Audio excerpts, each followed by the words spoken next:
Biarlah tutup Quran, tutuplah Alkitab, kembali kepada sejarah. Orang-orang yang tidak percaya Yesus itu loh, menyatakan, ahli-ahli sejarah itu, menyatakan Yesus memang disalibkan. Dia ahli sejarah Yahudi yang tidak percaya kepada Yesus.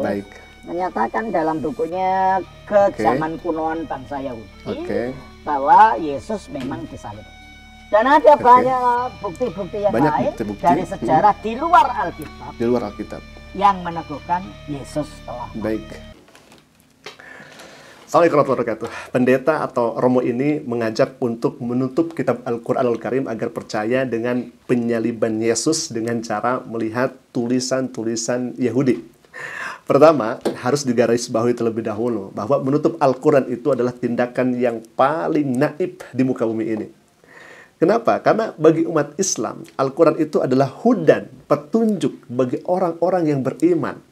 Jadi, Al-Quran adalah wahyu daripada Allah Subhanahu wa Ta'ala. Maka ajakan seperti Romo itu, ajakan seperti pendeta itu, ini hemat kami sifatnya bukan hanya tendensius saja, tapi justru tidak menghargai iman umat Islam, di mana Al-Quran merupakan sebagai kitab suci. Kenapa harus ditutup begitu ya?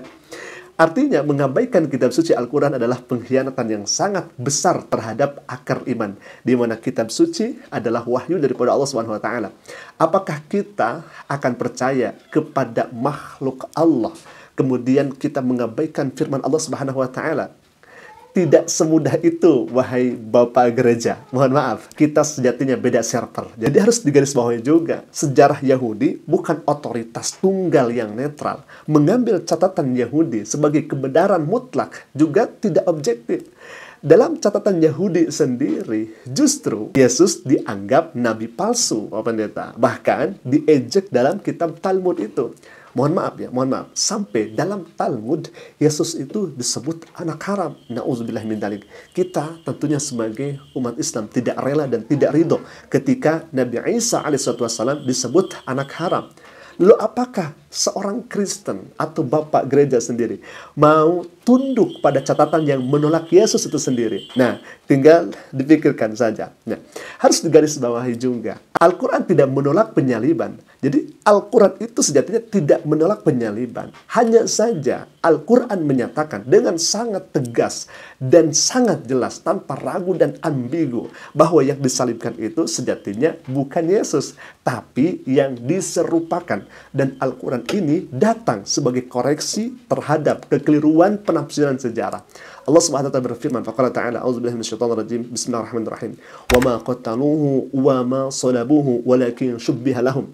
Artinya, padahal mereka itu tidak membunuhnya dan tidak pula menyalibnya, tetapi yang mereka bunuh atau yang mereka salib itu adalah orang yang diserupakan dengan Isa bagi mereka. An-Nisa ayat 157.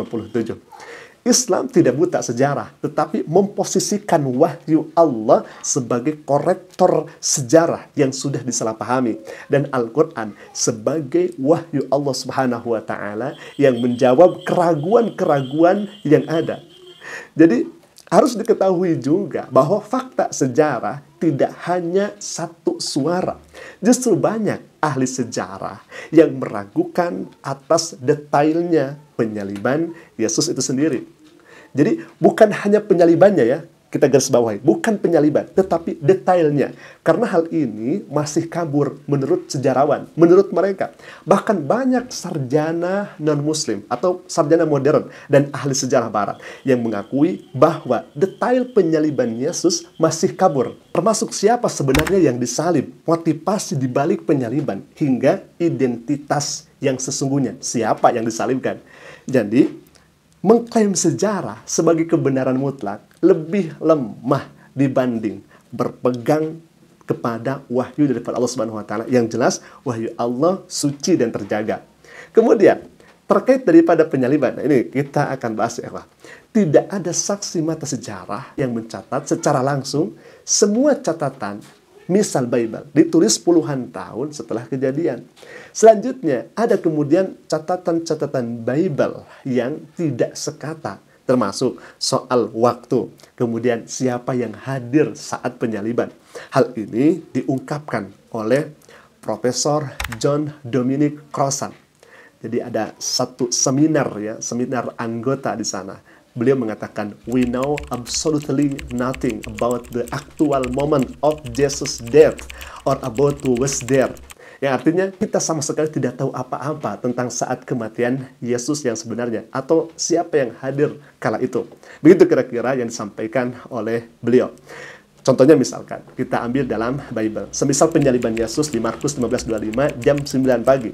Dalam Yohanes 19:14-15 justru jam 12 disalibkan. Bahkan itu masih persiapan saat membawa salib. Di Yohanes 19:17 sambil memikul salibnya sendiri, ia pergi ke tempat yang bernama Golgota kalau tidak salah. Tetapi ternyata yang memikul salib itu tidak sendiri. Justru di Markus 15:21 atau di Matius 27:32, mereka memaksa seseorang yang bernama Simon dari Kirene untuk memikul salibnya. Jadi bukan hanya sendiri saja, tetapi di ayat sebelumnya dikatakan Yesus sendiri membawa salib. Kemudian siapa yang menyaksikan penyaliban? Di Matius 27:55-56, banyak perempuan berdiri di situ dari jauh ya, dari jauh ini. Di antaranya ada misalkan Maria Magdalena, kemudian ada Maria ibu Yakobus dan Yusuf, serta anak-anak dari Zebedeus. Nah, kemudian di Yohanes ini menarik, di 19:25-26 itu, justru Maria ibu Yesus, Maria istri Klopas, justru mereka berdiri di dekat Yesus, di salib Yesus. Nah, dalam hal ini, daftar perempuan berbeda. Bahkan dalam posisi yang sangat berbeda. Yang satu jauh menurut Matius, yang satu dekat menurut Yohanes. Mana kira-kira yang benar? Maka dari itu, menurut Profesor John Dominic Crossan, bahwa we know absolutely nothing about the actual moment of Jesus' death or about who was there. Kita sama sekali tidak tahu, tidak tahu tentang saat kematian Yesus yang sebenarnya atau siapa yang justru menyaksikan ketika Yesus disalibkan. Dan menurut Dr. Bert D. Ehrman, beliau mengatakan, we don't really know what happened on the day the historical record is far from unanimous. Beliau mengatakan seperti itu. Kita tidak benar-benar tahu apa yang terjadi pada hari itu. Catatan sejarah masih diperdebatkan. Catatan sejarah belum masuk kepada sepakat. Maka dari itu, Islam tidak menolak fakta penyaliban. Sekali lagi, tidak menolak fakta penyaliban, tetapi menolak identitas korbannya.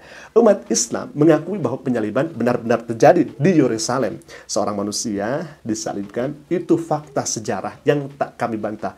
Tapi yang penting adalah siapa yang disalib. Islam menjawab dengan sangat tegas dan sangat tantang, tanpa ragu dan ambigu. Yang disalib bukan Isa. Itu hanyalah orang yang diserupakan dengan beliau. Dan inilah yang membedakan antara wahyu dan asumsi historis. Terkadang, sejarah itu hanya melihat apa yang tampak saja, ya ikhwah. Tetapi wahyu memberitahukan apa yang sebenarnya terjadi. Nah, di sini Islam berdiri teguh bahwa peristiwa itu memang terjadi. Tetapi korban penyaliban bukanlah utusan Allah yang suci, melainkan sosok yang dijadikan mirip oleh kehendak Allah Subhanahu wa taala sebagai bagian dari rencana Allah yang lebih tinggi. Isa disalib, itu yang mereka kira. Tapi Islam mengajarkan kebenaran bahwa tidak selalu seperti yang tampak di mata. Wahyu datang bukan untuk mengikuti dunia, tetapi untuk menerangi kekeliruan yang ada di dunia. Dan kami, umat Islam, akan terus menjunjung tinggi cahaya wahyu itu. Jadi kami tidak akan pernah menutup Al-Quran itu sendiri. Walaupun dunia berkata sebaliknya. Karena kami tahu di ujung segala dusta hanya kebenaran yang akan berdiri abadi.